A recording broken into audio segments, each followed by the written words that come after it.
The talk I'm offering tonight comes after a recent visit to Japan, and it's about the Zen aesthetic as a wisdom teaching. But before getting to that, I need to pick up where my previous talk at TI left off, which is with the subject of spiritual pride. Spiritual pride basically is a sense of spiritual superiority, which various Buddhist teachings describe as highly unskillful. One of the earliest teachings to do that is the Atthakavagga, the Book of Eights, which says sages, meaning spiritually wise persons, never conceive themselves as equal, special, or less than. For them, there is no pride. And then fast forwarding to the present day, Ajahn Brahm gives a talk where he says spiritual pride should have, in his words, no part in the spiritual journey, no part even in life, because it blocks this beautiful compassion, which should really be at the heart of our paths, and it stops the happiness and the friendliness which we can generate between each other. That's from a talk on the subject of spiritual pride that he gave several years ago. Now, spiritual pride shows up in several ways. It can be directed toward another spiritual practitioner, like, I'm so much more spiritual, or so much, my practice has taken me so much farther than that person over there. Or it can be directed toward another spiritual tradition, meaning a different faith tradition altogether. Or it can be directed toward another sect within one's own tradition. And it's the last of those that I want to focus on tonight. Spiritual pride directed toward another sect within Buddhism. Maybe you're familiar with this book. Oh, I didn't bring it next to me here. I can't do this show and tell. I have another show and tell. But it's by Bhikkhu Analayo. It's called Superiority Conceit in Buddhist Traditions. And superiority conceit is Analayo's term for spiritual pride. And the book addresses 4 types of superiority conceit. The first is what Analayo calls Buddhist androcentrism, meaning the centering or foregrounding of male practitioners in most Buddhist traditions. The fourth is what Analayo sees as the condescending attitude of today's secular Buddhists toward traditional Buddhism. And then in between 1 and 4 are the 2 forms of spiritual pride I'm focusing on tonight. The superiority conceit that runs in both directions between practitioners of early Buddhism and practitioners of later Buddhist traditions. And here, I'm going to share a graphic that may be useful. Can folks see this? Anyone recognize this? It's the symbol of the Carolina Tar Heels. And I know I'm in Cavs country right now, or at least you all are, and I'm, zooming in. But this doesn't actually have anything to do with college basketball in the least. Instead, it's my attempt to collapse the history of Buddhism into one memorable image. Here's what I mean. Think of a footprint made by walking barefoot on soft ground. So in terms of sequence, the heel lands first, which means in archaeological terms, if that footprint is laid down very, very slowly over the course of about 25 centuries, then the impression left by the heel would be the earliest layer, the deepest layer or stratum of the dig. And one thing I like about this image is no Buddha statues have been discovered from the centuries immediately following the Buddha's passing. Because early on, the Buddha was represented symbolically. And one of those symbols was a footprint. So this image represents the whole history of Buddhism, it's the footprint that the Buddha left behind. And the circle at the heel is what I mean when I speak of early Buddhism. Everything else, the whole rest of the footprint, that's all the various Buddhist traditions that came later, which, true to this image, they've left a much bigger impression. More teachings, more temples, and more practitioners worldwide, including here in the West. Those who, like me, are most drawn to early Buddhism can be dismissive or condescending toward these later traditions, seeing them as deviations from or even corruptions of quote-unquote original Buddhism. At the same time, those who are most drawn to the later traditions can be dismissive or condescending toward early Buddhism, regarding it as merely preliminary, based on lesser or inferior teachings that come to be superseded by more vast and visionary teachings that previously the world had not been ready for. And Analayo wants this cycle of condescension to stop. He writes, "It is simply a form of bondage to look down on other Buddhists as inferior. Following the Buddha's example and putting his vision into practice requires stepping out of all forms of superiority conceit. It is by diminishing ego, letting go of arrogance, and abandoning conceit that one becomes a better Buddhist, no matter what tradition one may follow."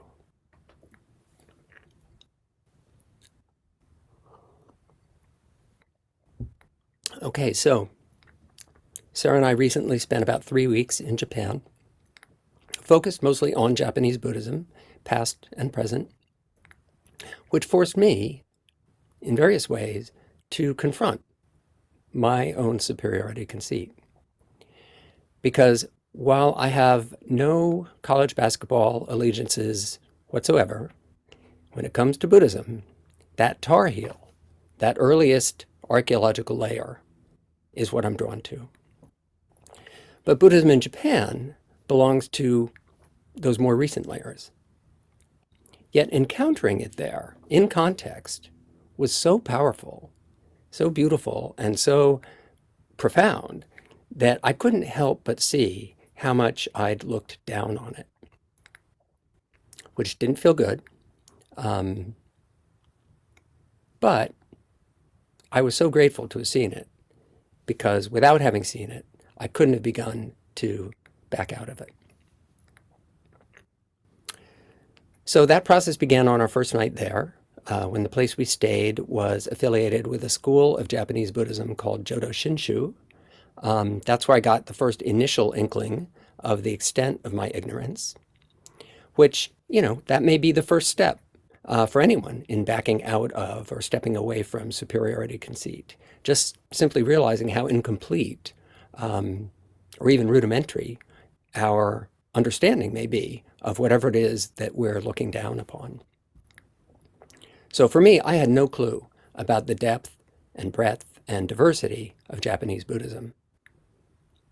I knew enough to anticipate some sort of encounter with Zen Buddhism, but wasn't aware that Zen is only one of a number of Japanese Buddhist schools. Most of what I'll be sharing tonight does pertain to the Zen tradition, but I also was quite affected by the glimpses we received into the other schools. So here's what I misunderstood about Zen. Not the only thing, but the main misunderstanding that was remedied by this trip. Zen has a certain aesthetic. Probably we've all got a sense of that from some of the places it shows up. And I'm going to quickly share my screen so we can view a couple of those. Interesting. Interesting. I'm on a new computer. And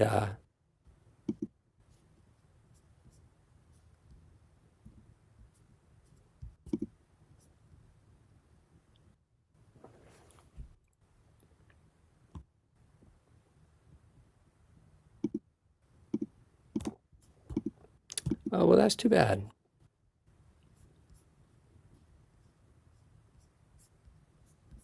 Well, what I had, and it would only have taken a few moments, is sort of a reel of some photos of calligraphy and decorative scrolls and temple screens and other forms of painting and temple gardens and statuary and some of the objects used in Japanese tea ceremony and flower arranging.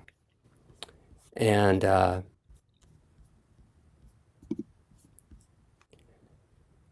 that was really just to provide a sense of the Zen aesthetic, and to set up my explaining that my misunderstanding had been that I thought it was just an aesthetic. I really considered it decorative, mostly, or artistic, perhaps, but I didn't see it as pertaining to anything beyond that. I would have said it enhanced the mystique or the appeal of Buddhism, but I didn't see it as having anything really to do with the teachings themselves. And what this trip showed me was how completely off base that was, because the Zen aesthetic, in and of itself, is a deep teaching. Maybe not when you come across it in a home furnishing store here in the US, but in context there in Japan, it's in the temples certainly, and even in the museums and the public spaces, you can't help but see the Dharma pouring through. Okay, so what do I mean by the Zen aesthetic? In Japanese, it's wabi-sabi, which is the word wabi, W-A-B-I, joined to the word sabi, S-A-B-I, usually with a hyphen. So I'll say a bit about those two words individually, and then a bit more about the hyphenated combo, and then I'll speak to the aesthetic, the effect that this aesthetic had on me during this trip. So the meaning of both words has evolved over time. Wabi originally referred to the loneliness of living in nature, away from society, in the manner of a recluse or a solitary monastic. And sabi literally meant rust and connoted a sense of being time-worn or aged or withered. So you could say that wabi was about space and sabi was about time, because wabi had to do with spatial separation and sabi pointed to temporal finitude. And what they shared, what the two words had in common, was an emotional resonance that might be captured in English by the word forlorn. But over time, these forlorn undertones gave way to more uplifting overtones.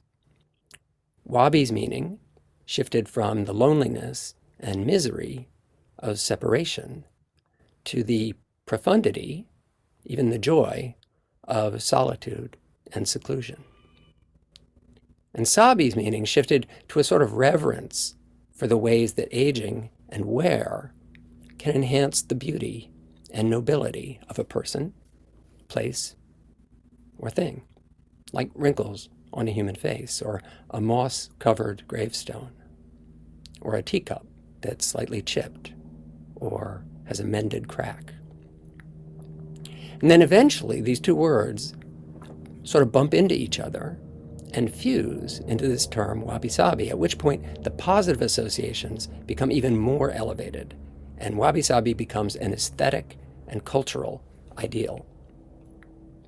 And it's the teaching of the Buddha, the teachings of the Buddha primarily, that are responsible for this transformation of the term wabi-sabi, because of the way the Buddha's teachings foreground impermanence. So maybe you've heard the story of Suzuki Roshi, who founded San Francisco Zen Center, being asked to put the Dharma in a nutshell. And his reply was, everything changes. So impermanence becomes wabi-sabi's defining element, its metaphysical basis. And you can hear that in the way it's commonly defined. For example, here's 3 short definitions. Wabi-sabi is, quote, an aesthetic sensibility that finds melancholic beauty in the impermanence of all things. That's one definition. Or, wabi-sabi is an aesthetic ideal that uses the uncompromising touch of mortality to focus the mind on the exquisite transient beauty to be found in all things impermanent. Or, last one, wabi-sabi is an awareness of the transient nature of earthly things and a corresponding pleasure in the things that bear the mark of this impermanence.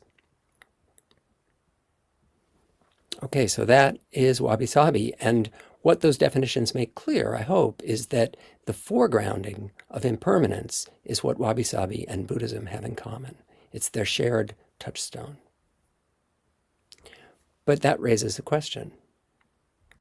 Why does wabi-sabi make impermanence into an ideal? Because that's definitely not how Buddhism regards it. In Buddhism, impermanence is bound up with suffering, and the path of practice is all about bringing suffering to an end. So why does wabi-sabi seem to be idealizing it? It's a fair question, and the answer, I think, is summed up in the title of a book by Rob Burbea. It's The Seeing That Frees. The Seeing That Frees. The Buddha put it similarly with the word ehipassiko. Come and see. Come and see for yourself. That's the path to liberation. Look closely at impermanence. Look closely at suffering. Look closely at what we take to be self. That's what results in release. In Buddhism, those are called the three characteristics, or the three marks of existence: impermanence, suffering, and not self. And what wabi-sabi does as an aesthetic is it places the lens of impermanence over absolutely everything, which when it comes to the other two can be a lot to ask, because seeing all of existence as suffering and empty of self can be a tall order. Not that seeing everything as impermanent is necessarily delightful, but with wabi-sabi, it actually kind of is. It really is. And that's where the impact of this trip was strongest for me, because many of you, some of you may have heard me testify in the past to the presence of a sustained sort of low note, low-level, low note in this particular heart and mind. It's like an ambient, subsonic vibration that definitely is detectable in the day-to-day, but on retreat is when it really starts resonating. It's like what earth scientists call seismic noise, defined as persistent low-level amplitude vibration arising from a variety of natural and anthropogenic sources. So it's a disturbance due to various non-human and human-generated causes, mostly in the background, but it tends to amplify on retreat. Or maybe things just get quiet and it moves more to the foreground, but that's when the seismometer of this body-mind really registers it.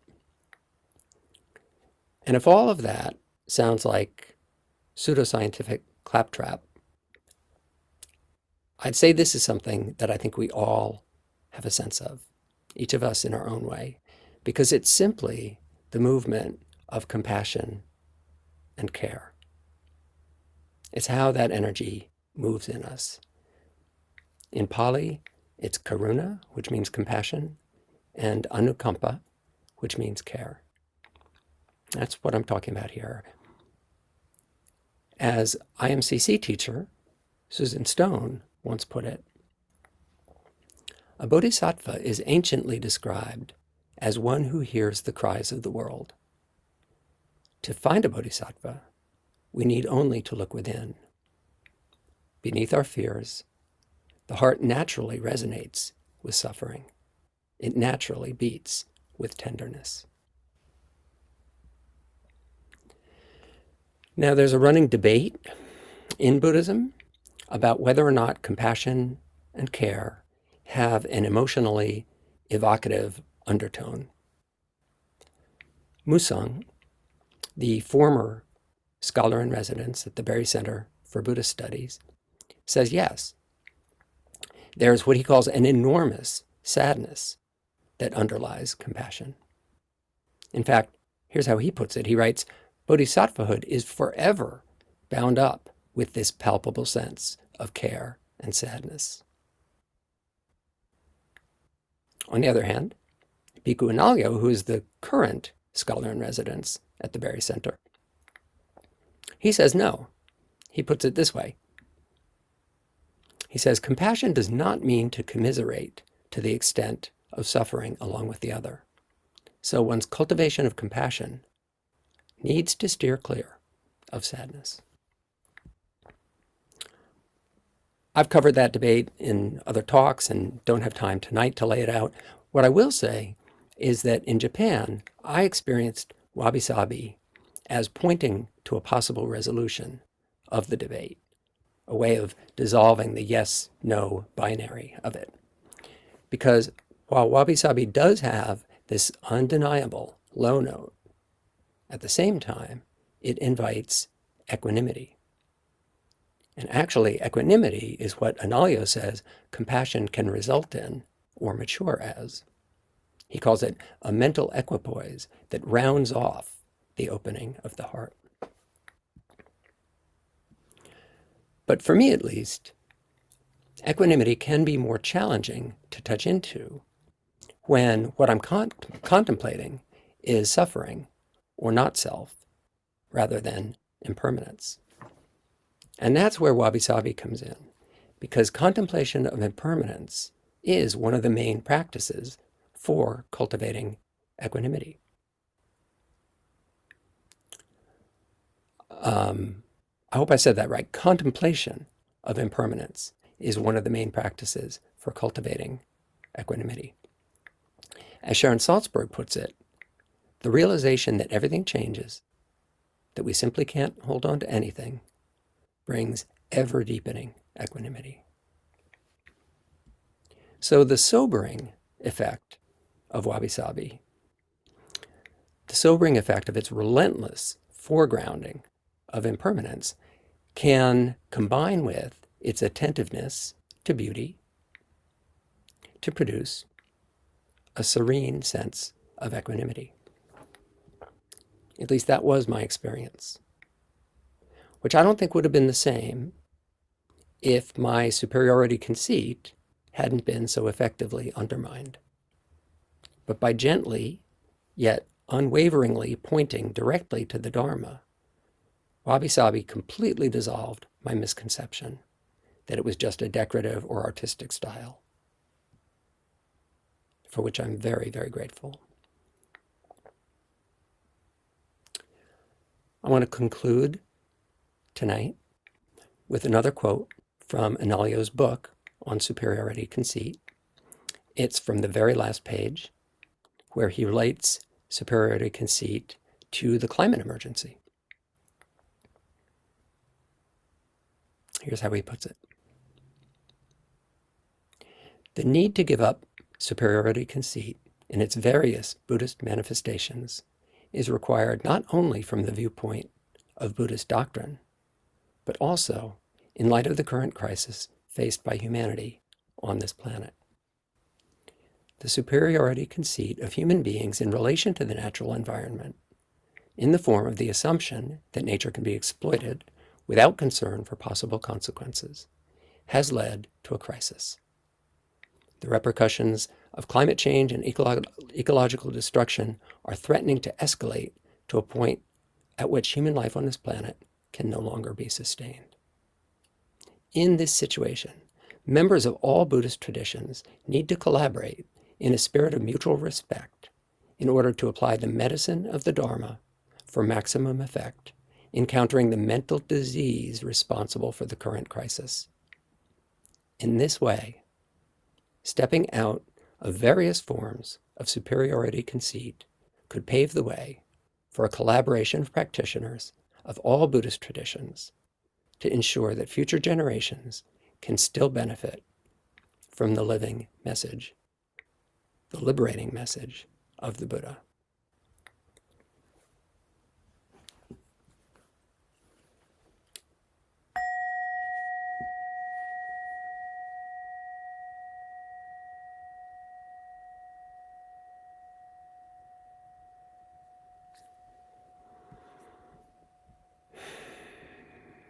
Thank you for your kind attention.